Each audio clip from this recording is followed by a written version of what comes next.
All right, guys, welcome. Welcome, everyone. Here we are, third call in a row, and look at you guys, Brady Bunch. I like when there's six of us. Oh, I think Brady Bunch was more, but I like it, guys. Thank you for showing up live. I know it's funny to be on 3 nights in a row, almost in a row of calls, like Sunday, Tuesday, Wednesday. Good on you. In hindsight, I kind of wish I had given you guys like a week or so to play around with this before I followed up with you. So I'm learning a lot from doing this mini series, and I think what we'll do, since all of you guys are our teammates and our customers anyways, I think I want to duplicate or do something similar, do live coaching maybe every week or something if you guys are up for that in our product group, and just really bring the value in there. So if you guys have found this valuable, we can definitely do that in our group. The other thing that's going to be coming down the pipe is a 1-session version of this where you guys can invite your prospects to, where they're going to get like a big picture and then an offer at the end to work with you and to try Isogenic. So that's going to be our goal.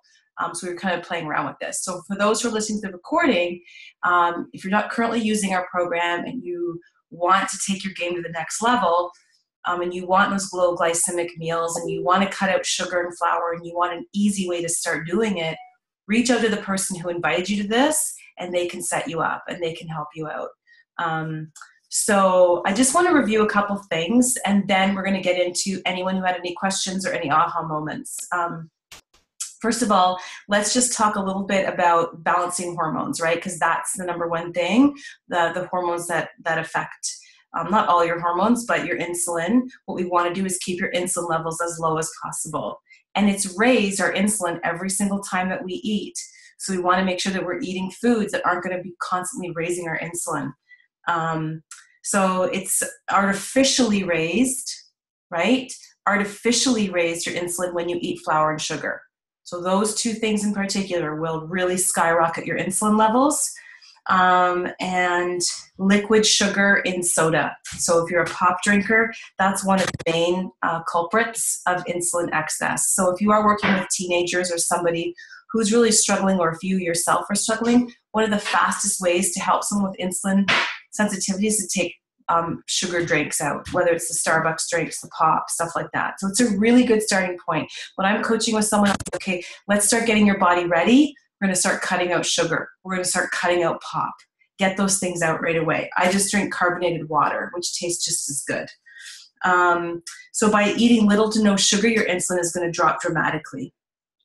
And so here's what you want to make a priority. You definitely want to make vegetables a priority. I know for me, when I was training in my fitness show and I would stall, I had to add more vegetables to what I was doing. You want to be eating healthy fats. You want to be doing your meal replacements. So you're getting those minerals. And you want to limit your grains. Sadly, bye-bye to a lot of the processed carbs, right? So we want to balance out our sugars so that we can balance out our insulin levels and put our body into weight loss. Okay? So that is that. So how did it go, even just giving up flour and sugar just for like 24 hours, right? Did anyone have any thoughts on that, or was that easy? Did you catch yourself a couple of times where you were like, hey, wait a second, I was going to eat that, but there's flour or sugar in that? Anyone have an aha moment with that? Just going to find my next page. I was on a 2-day cleanse, so it was no problem for me. There you go. So I can burn through a cleanse day, no problem. But it's like every other day, I do struggle with, with carbs. Yeah. So, okay. So Diane, and don't you find that when you're fasting, when you're intermittent fasting, and you're not having any carbs, like sugar or flour, it's pretty easy? Yes. And then when you do have some highly processed flour, sugar, things, then all of a sudden you're craving it more? Yes. And that's the self-awareness I really want for you guys, is to really learn how to listen to your body and read it. And then it goes like, oh my God, this is not physical hunger. This is just a craving for more sugar. Or me not having it is just withdrawal from not having it. When you can identify those differences, now you can solve the problem. Remember the boat sinking? You found the hole. aha, now you can do something about it. So you're going to really learn to read your body. Yeah. Anyone else have any takeaways? Aha. Hey, Liberty, good to see you. Amy, Diane. For those who are just hopping on, we're talking about giving up flour and sugar because those artificially spike your insulin. So how was that? Anyone else give it a go for the night? I have, and I've been on a 2-day cleanse, and I have not been able to complete a 2-day cleanse in quite some time. And I've been horrible with my eating. I've had lots of sugar, lots of carbs, highly processed flour, just right off the rails. And this cleanse, I was actually, well, I'm at the end of day 2 now. And it has been so much simpler because I was able to identify what was actual hunger and what was my stress eating, and what I was actually feeling. So I felt really prepared to kind of greet this evening and not have, because that's usually where I fail, is in the evening. Mm-hmm. So it was a huge difference by knowing and thinking, what am I actually feeling? Am I actually hungry? No. Okay, no. This is just me being cranky about what happened 30 minutes ago. So self-awareness, right? That really is, when our goal in life is to be really self-aware and to be in charge of our emotions. And when you look at people who are really highly evolved humans, I actually think it's a form of evolution. Like people who are really evolved, like your Oprahs of the world, they're just really self-aware. They just don't operate. They just know who they are. And that's our goal, is we want to take out these false pleasures and these things that distract us from who we are. And when you can do that, wow, it's amazing. It's amazing. So good for you, Tracy. Awesome.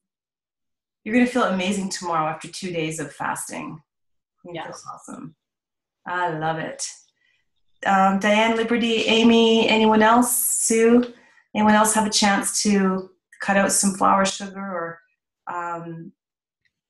experiment? Yeah, I'll say something. I'm coming off of a vacation where I pretty much threw everything out the window.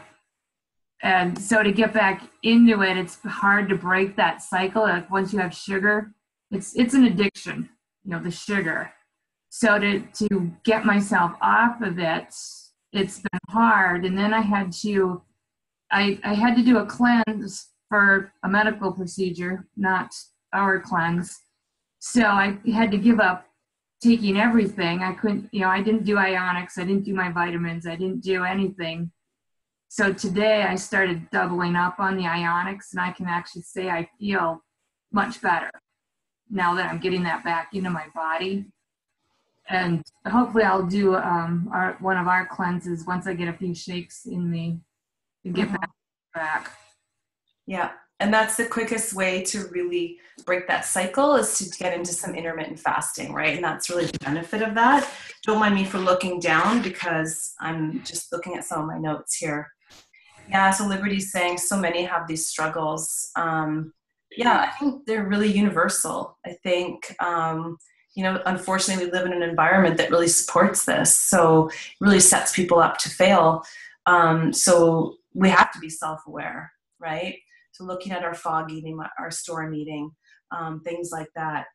So one of the things I know is that the strongest force in our psychology is our identity, right? So what is the identity that you have around food or your weight or whatever? It's really, really important. When I did my transformation, my identity growing up was that I was a bigger person, that I wasn't an athlete, that I wasn't one of those women that took great care of herself. It was kind of like my identity was party girl. It was people who worry too much about that are boring. I was like, I'm fun.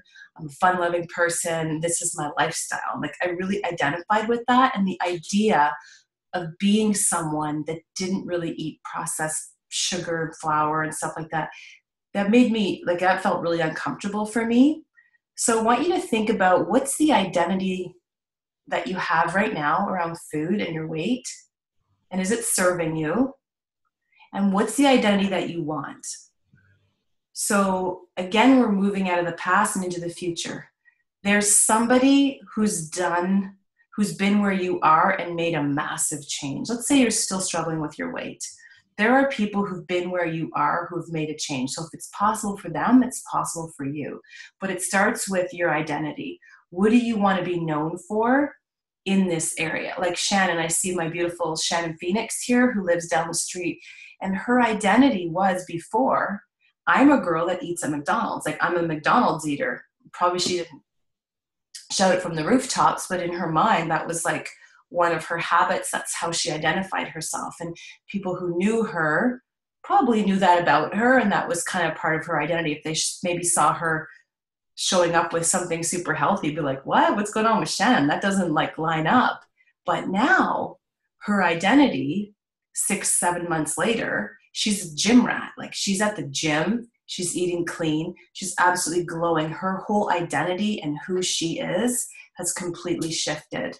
So what is the identity that you want to step into? Even if it is, I'm addicted to sugar, I'm a sugar addict, or I'm an overeater, or I'm whatever. I want to invite you to think about changing that identity. And what do you want to be known for? That was the question that helped me transform my body 4 years ago, was when I said, what do I want to be known for?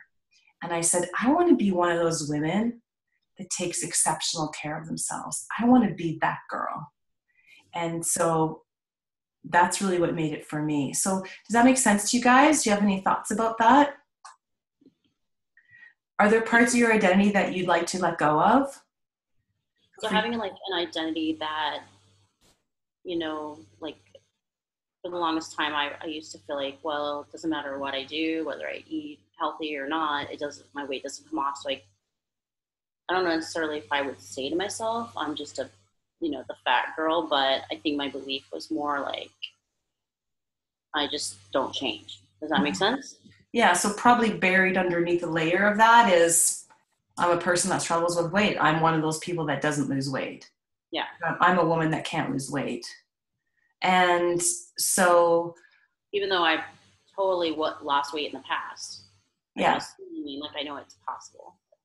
Yeah. So thinking about what would be an identity that you want to be known for, like, I want to be known as, because there's a lot of really healthy women that, like, I look at someone like Oprah, and I just mentioned her name twice here, but I mean, that woman is healthy. Even though she's the bigger woman, she's glowing, she looks good, she's fit, she's sexy. Like, do you know what I mean? She has a health vibration to her. And we're all going to look different on the spectrum. But what do you want to be known as? Or you look at like Serena Williams, who plays tennis, and she's like a big girl. She's not overweight, she's an athlete, but she's a big girl, right? Like, but she is healthy.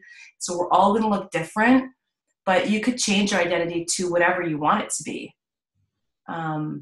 Like, maybe it's like, I am like a badass, like, I am a healthy ass woman. Like, I am fit and I'm healthy. And really stepping into that and like just owning it. And that woman, how does she live her life? What does she do? And then you can tweak it as you go along.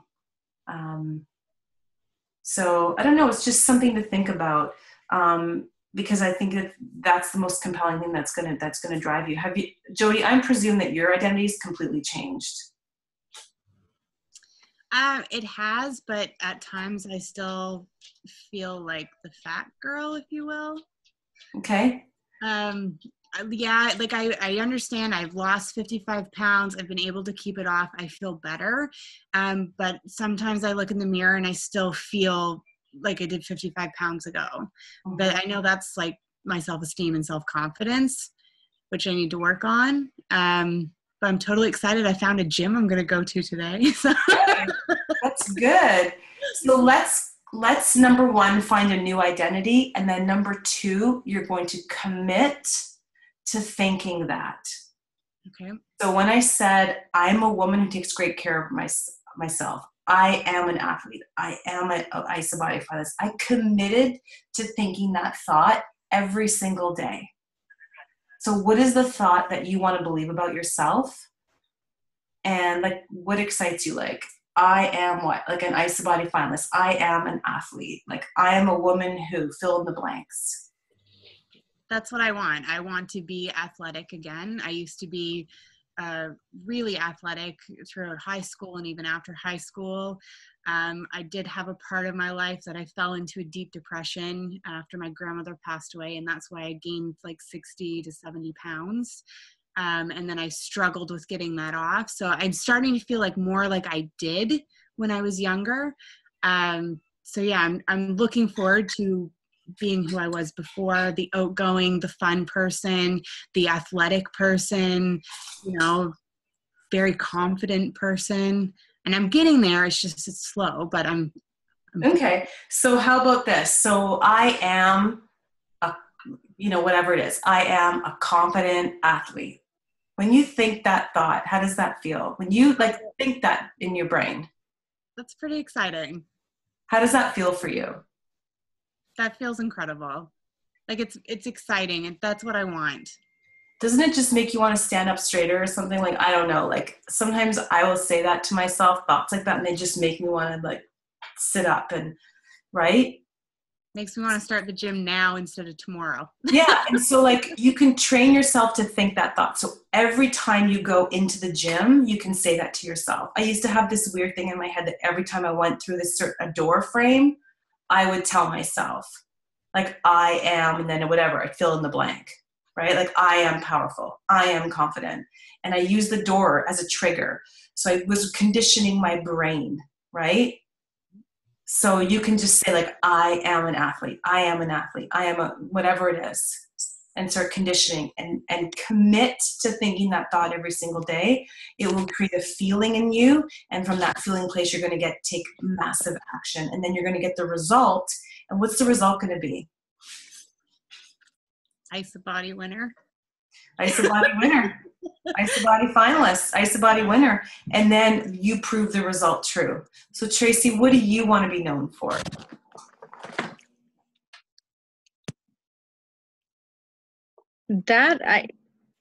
It's a tough question. I'm kind of struggling with that. Fit, healthy, a leader, millionaire with a ballet body. Mm.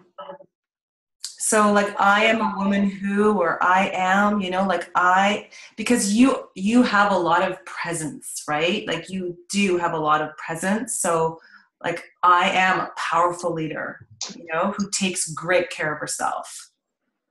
Could be something like that, I like using the door as a trigger. Yeah. That every time that's awesome. Yeah. And it's like, I am powerful.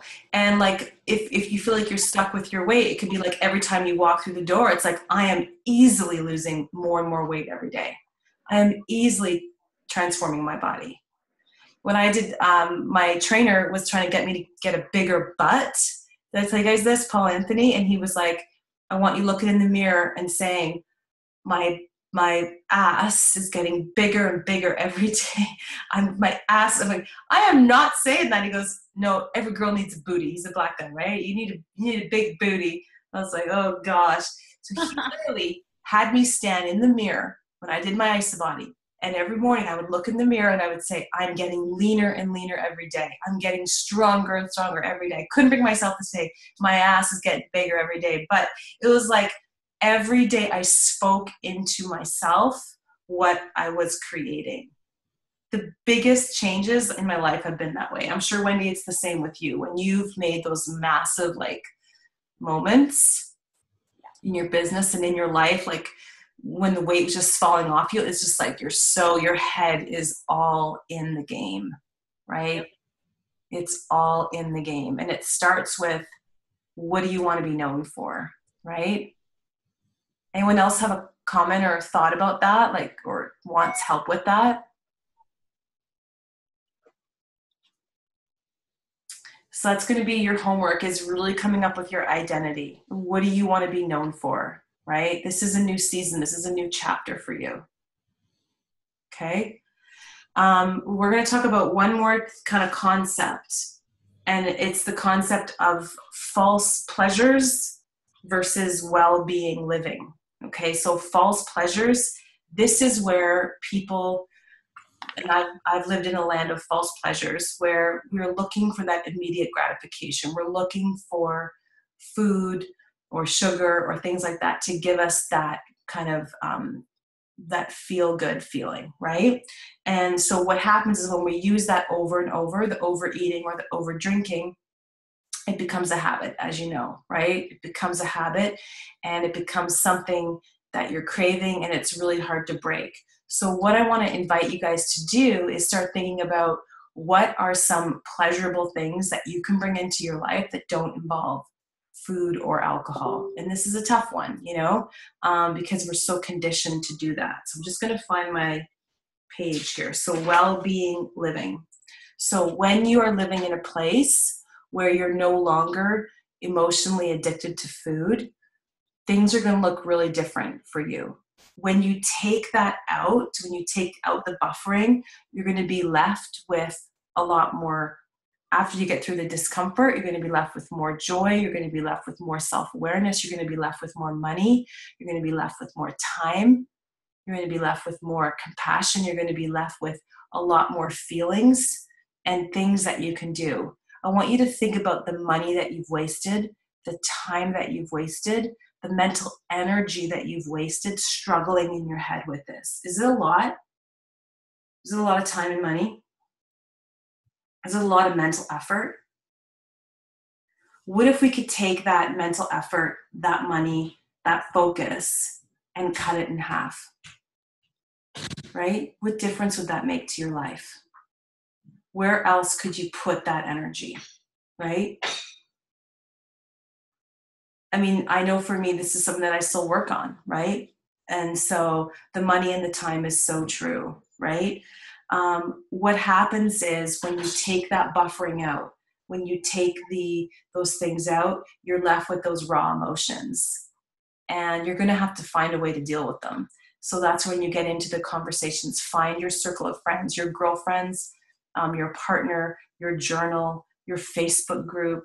Find your community of women and reach out to them, because it's not going to be easy when you take away all these false pleasures, right? So what do you think? What I want you guys to do is make a little game plan, okay? So we're going to take your bottle of pop here, and it's filled up to the top with all the stresses. Oh, look at that little fuzzy nose. I like that, Tracy. Right up here with your stress, right? So I want you to make a minimum baseline of things that you need to do in your life so that you don't bubble over with stress and go into your storm eating and your fog eating. So what is the minimum baseline of activities that you can do? So for me, it's walking, right? And doing my meditation. If I can do those minimum baseline things, then I have the ability to cope. So what are some of the things that you guys can do? Wendy, what do you do for stress? Well, I like to go to the gym. I like to work out. Normally I like to hike, but not this time of year, right? So to me, that's really good. Sometimes I just like to read. Yeah. Yeah, I didn't know that. Okay, I didn't know that about you, the reading. That's good. And the hiking, one thing I really appreciate about Wendy is she really loves her fitness. I think that really is a way for you to cope. I love going to the gym. I love doing that. I have to just work on my belief because, I probably am just not consistent because I don't think that I eat a lot. Mm-hmm. Like, I don't think that's my issue. Like, I think I just probably don't always eat the best stuff, right? And then I do love my wine. And so it's reframing a lot of that for me because I tell myself that I don't have, like, an eating problem, but maybe I do. You know what I'm saying? Because I'm not consistent. Like, I don't think about, I sometimes think about eating problems of binge eating and, bulimia or really overeating. And I don't do any of that, but I'm also kind of not present. So I think I do a lot of the fog or I just boredom, things like that. So. Because I think even experimenting with the flour and sugar would be a really good thing. Yeah. And not having to go as extreme as keto, but doing the flour and sugar. And then treating alcohol as like we do joy eating, where we plan it ahead of time, right? And that's the advice from my mentor, which is if you do want to have your treats, you do want to have your sugar, you plan it ahead of time, and then you schedule out how much of it you want. And I know that my sister went to Overeaters Anonymous, and that's what they did. So if you know you're going to a party, you plan ahead what you're going to do there. You plan ahead what you're going to eat. And that was really the secret when I was competing in fitness. It was really all about planning. And then there was no emotion. It was really easy when you're planning ahead of time, right? So I think that would be really key, is planning ahead. I think it's huge, because if you don't plan, then you just don't really winging it. So you do make poor choices.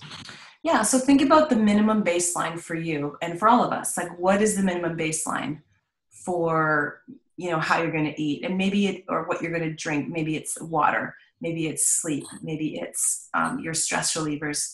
Create that minimum baseline for yourself. I mean, I wouldn't go to bed without brushing my teeth or cleaning my kitchen. Like, I just, you know what I mean? Like, I have this minimum baseline in my head. Like, I'm just not going to go to bed, even if it's 1 a.m. on like December 26th and my kitchen is a disaster. The minimum baseline in my brain is like, I'm just going to clean those dishes because I don't want to wake up to a dirty kitchen. It's just, I have to do it, right?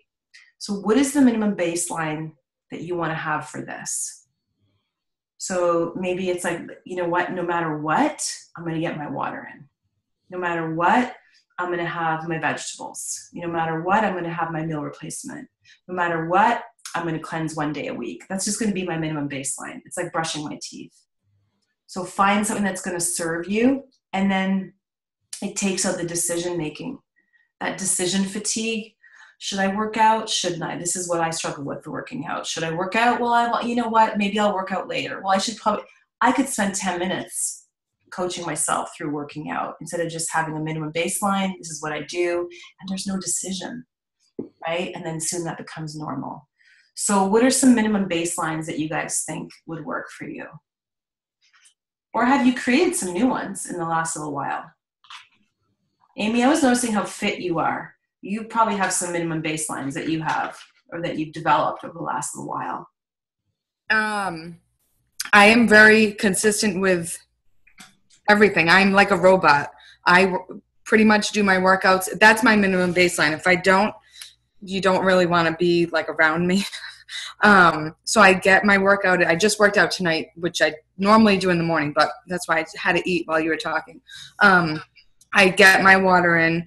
I use my supplements. I use everything.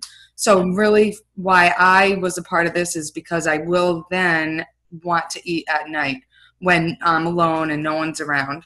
And yeah, it's like it's bad. So I am really consistent, and then I can let it go at night. And I don't always, but I definitely want to.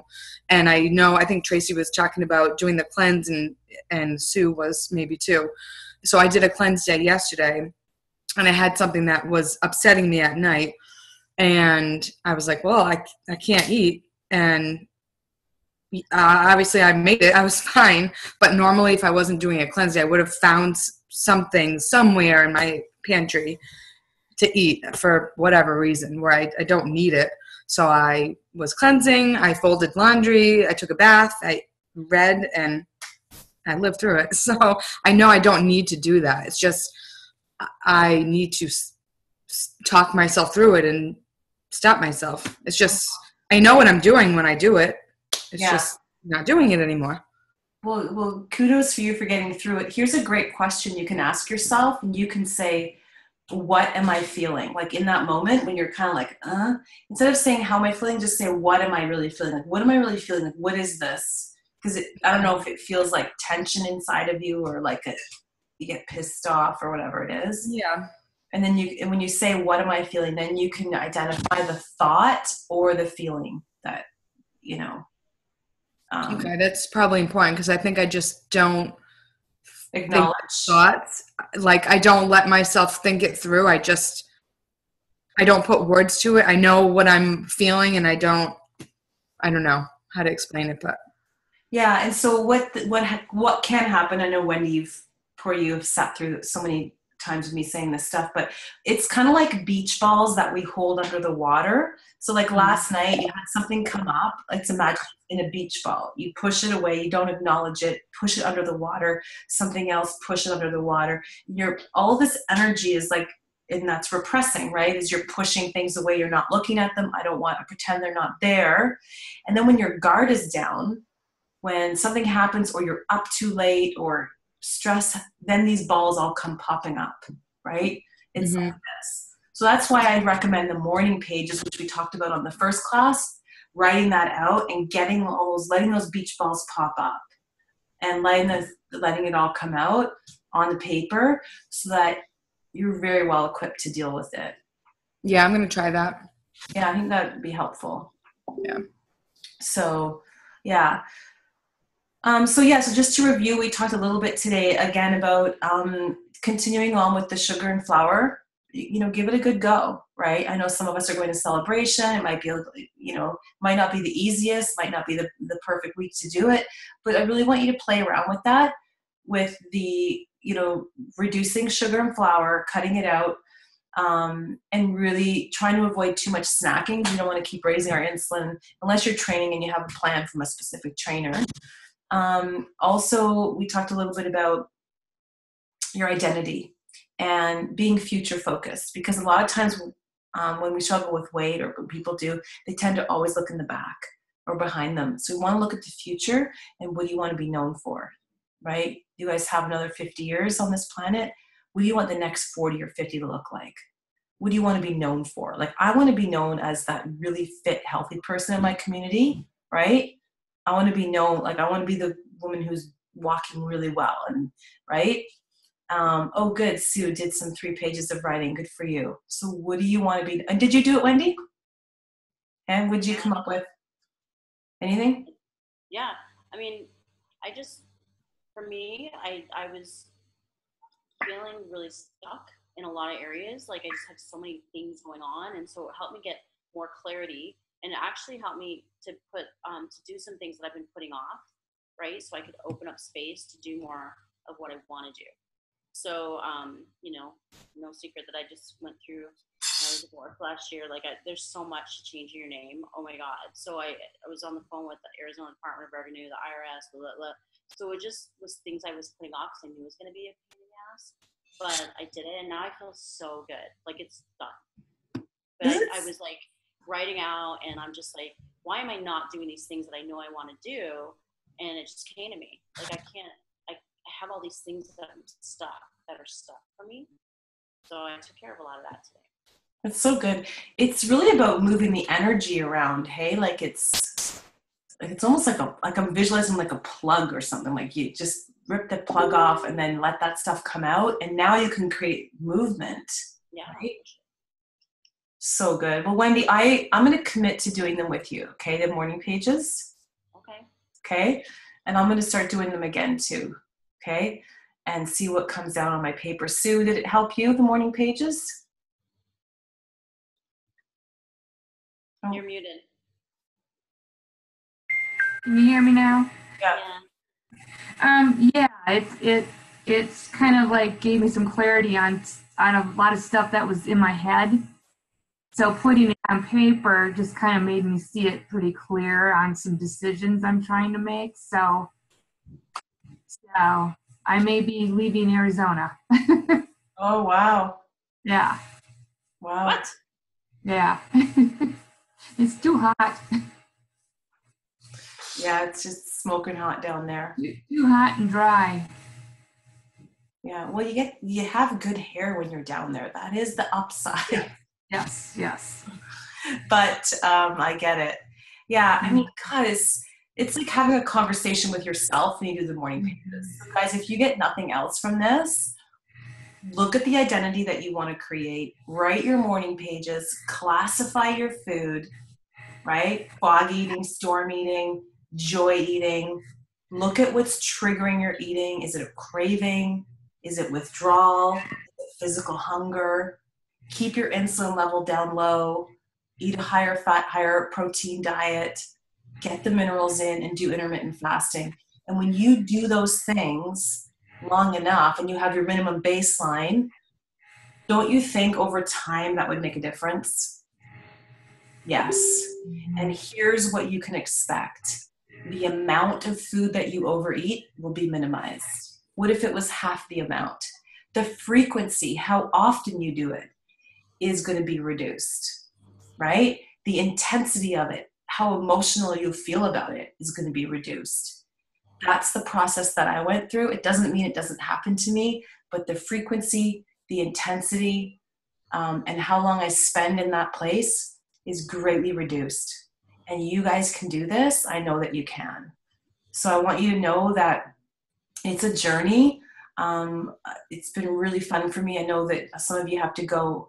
We'll close it out and then I'll stay on for a few more minutes because I know Wendy has to go. But yeah, so if you found this helpful, all 3 of these recordings are going to be available for you guys to share with your people. I'll put them in our product group, and I'm happy to continue on and brainstorm with you how we can continue on with this in our customer group. Yeah. So I'm going to take off. I just want to say thank you and thanks to all of you guys. I think I was going to re-listen to this one because I think this was really, really cool to kind of, number one, I feel like the whole identity thing was, I didn't think I had an identity issue. You know what I mean? So I think they call it the identity crisis. But anyway, so thanks guys. I'll talk to you guys soon. I love it. Okay, bye, Wendy. Yeah. Identity is huge. Do you guys remember, I don't know if you're a parent or if you bought your first home or you went to school, you had a big life change. Oh, there's a policeman in the background. Hi. Identity crisis. Anyone here have an identity crisis? Ever? Yeah? When I first had my babies, I was like, oh my God, like I'm never free. Like I can never just get up and go. Like that's it. Like I can't just take off in my car and hit the pub or go to, well, identity crisis, right? Uncomfortable, didn't like it, fought it, cranky. And then it was like, oh, this is who I am. This is easy, right? Now I'm having an identity crisis because they're all going to move out soon. So it hurts when we switch our identity, but then we get used to it, and that's what we get to be known for. Look at who you used to be 10 years ago. Are you that person? Not at all. You get to design your future. You get to decide what you are known for in your community, in your family, in your life. So design it the way you want. Create the identity. I'm recovering from being an emotional eater. I was an emotional eater. I'm on a health and wellness journey. Like I'm a powerful woman who helps other people, whatever it is, figure it out. Find an identity that excites you and then run towards it. It is the strongest force in your psychology.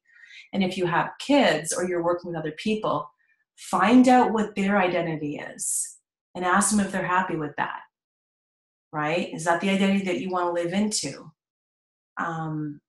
Someone just sent me a clip of Tony Robbins from years ago where he spoke to me and asked me, and I spoke to him, and I said, thank you for changing my identity. Because when I saw you, I was 20 years old, I was working with homeless people, and I was a broke school counselor.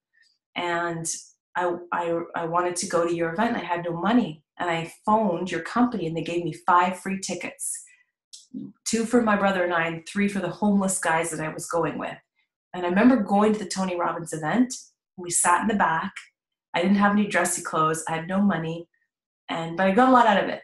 But I remember looking at the front row and the VIP section and the women who were dressed like really well, and they had nice nails and nice clothes, and they were well put together and very confident and lean and healthy. And I was like this chubby, broke student. And I said, one day, that's what I want to be known for, right?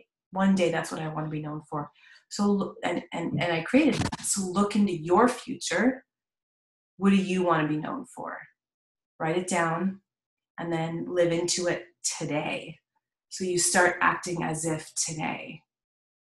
And when we do that, it will start to show up faster. So I hope that's helpful for you guys. We'll close it out, and then maybe if you want to just say like maybe a takeaway that you took or something aha moment you had that really helps other people, and then we'll close it out.